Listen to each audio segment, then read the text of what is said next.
Think of a number. Think of a bigger number.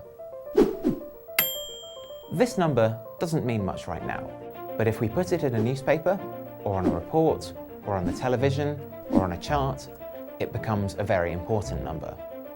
This number could tell us if something is too high, too low, too costly, or too time-consuming.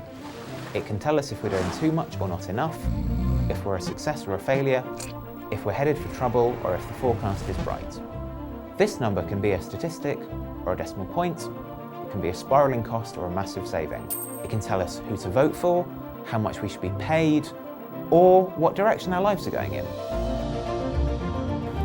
Increasingly, we are bombarded with all sorts of data about how society is changing. Opinion poll trends, migration data, economic results, government debt levels, and MPs' expenses claims.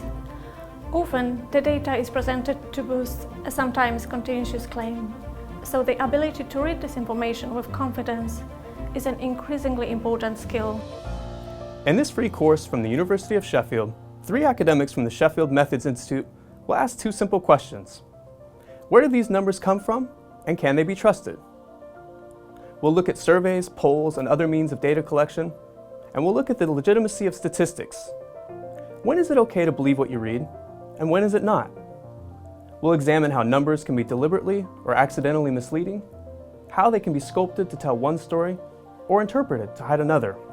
And ultimately, how can you tell who's right?